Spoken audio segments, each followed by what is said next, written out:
It's 3 a.m., and you wake up in a way no alarm clock has ever woken you, not gently, not gradually, but with a jolt of pain so sharp it feels like something inside your leg has physically snapped. Your calf muscle has locked itself into a fist, hard as stone, and for a few seconds you can't move, can't think, can't do anything except grip the sheets and wait for it to pass. You've felt this before. Everyone has. And every time, once the pain fades and you finally fall back asleep, you never actually ask the question that matters. Why does your own body do this to you, in the middle of the night, for no reason you can find? What you're about to learn is that this isn't random, it isn't bad luck, and it isn't just getting older. It's your nervous system misfiring a signal that used to keep you alive, a leftover survival reflex firing in a body that no longer needs it, and by the end of this video, you'll understand exactly why your leg turns against you the second you stop paying attention to it. Here's the detail almost nobody knows. This happens almost exclusively at night, almost exclusively while you're resting, almost never while you're awake and moving around. That timing isn't a coincidence, it's a clue. And once you understand what's actually happening inside that muscle, you'll never dismiss a midnight cramp as just a cramp again.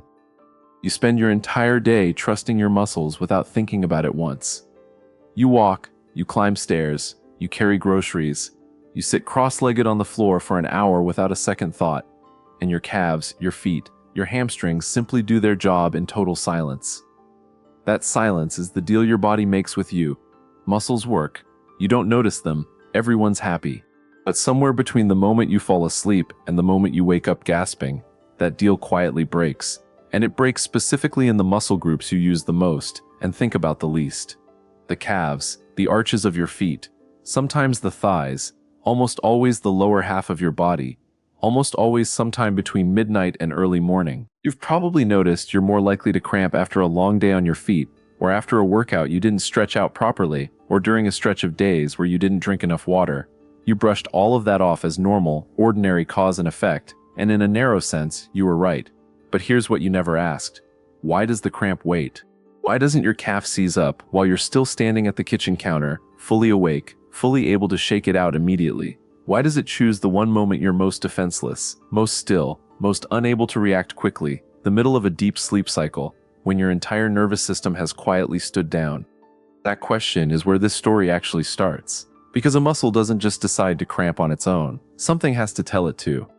Once you start paying attention to your own cramps instead of just enduring them, a pattern starts to surface, and it's more consistent than most people realize.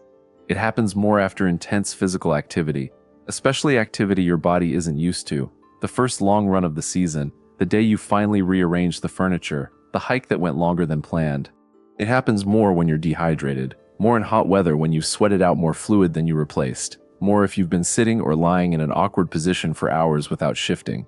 And it happens more as you get older, which is the detail that quietly worries people the most, because it suggests something is changing inside the muscle itself over time, something aging doesn't fix and might even make worse. Doctors who study this call it a nocturnal muscle cramp, and for decades the honest answer to what causes it was frustratingly incomplete. Dehydration plays a role, electrolyte imbalances like low magnesium, potassium, or calcium play a role, poor circulation plays a role, nerve changes play a role, but no single explanation accounts for every case, which is exactly what makes this so unsettling. You can drink enough water, stretch every night, eat a perfectly balanced diet, and still wake up gripping your calf in agony for no reason your doctor can pin down with certainty. That gap, that unresolved space between we know some of the causes and we don't fully know why it happens to you, specifically tonight, is where the real mystery lives. Here's the mechanism that actually happens inside your leg in those seconds before the pain hits, and it's stranger than most people expect. A muscle cramp is a sudden, involuntary, sustained contraction, not the brief flex you do on purpose when you tense a muscle, but a contraction your nervous system triggers and then, critically, fails to release. Normally, when a muscle contracts, a built-in feedback loop between the muscle and the spinal cord tells it exactly when to relax again, a constant back-and-forth conversation happening thousands of times a day without your conscious input. During a cramp, that conversation breaks down. The signal to contract fires, and the signal to stop simply doesn't arrive in time, or arrives and gets ignored, leaving the muscle locked in a contraction it has no way to end on its own, which is exactly why stretching it forcibly, pulling your toes back toward your shin, works to break the cramp. You're not relaxing the muscle chemically. You're physically overriding a nervous system signal that got stuck. And this is where the question gets genuinely uncomfortable, because if the muscle is simply obeying a signal from your nervous system, then the real mystery isn't in your calf at all. It's in your brain and spinal cord.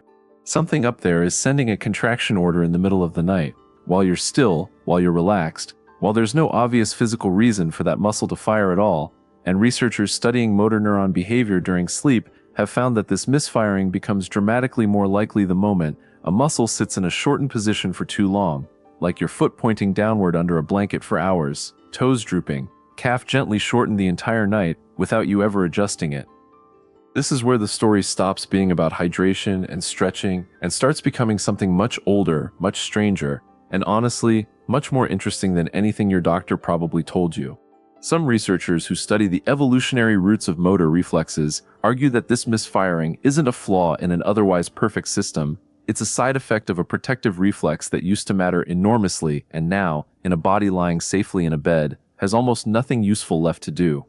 That reflex exists to prevent a shortened inactive muscle from staying dangerously slack for too long, a built-in mechanism that essentially checks muscles that have gone quiet, occasionally firing a sharp contraction to keep the neuromuscular system engaged and ready. In a body constantly moving, hunting, climbing, running from something, or sleeping lightly enough to react to danger within seconds, that check-in mechanism rarely caused a problem, because the muscle was either already active or the person woke instantly and moved. But modern humans sleep differently than almost any humans in history. Longer, deeper, more motionless stretches of uninterrupted stillness, hours at a time with the calf locked in the exact same shortened position, no predator forcing a shift, no cold ground forcing a repositioning, nothing at all disturbing that stillness except the reflex itself, waiting in the dark for a check that the modern body simply doesn't need anymore but performs anyway. And once that idea sinks in, you start noticing how much of your own physical experience fits it. The cramp almost always strikes when you've been still for hours, not when you're actively moving. It strikes more in people who sit at desks all day and then lie motionless all night, essentially never letting that reflex system settle because the muscle rarely gets full range movement at all. It strikes more in older adults, whose neuromuscular signaling naturally becomes noisier and less precisely regulated over time, making that old check-in reflex more likely to misfire without the clean shutoff signal a younger nervous system delivers reliably.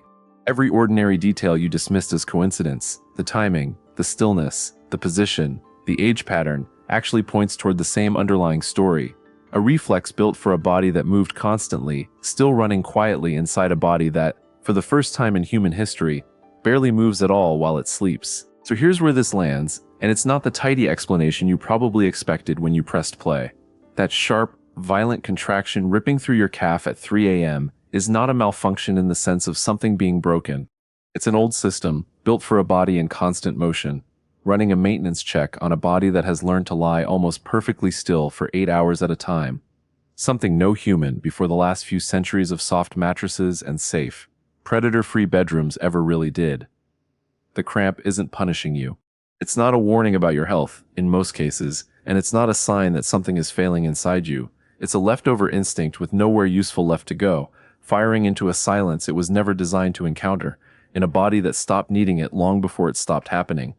For most people, that's the whole story, an old reflex, an unnecessary echo, painful but ultimately harmless, gone in under a minute, leaving nothing behind but a slightly sore muscle and a strange story to tell the next morning.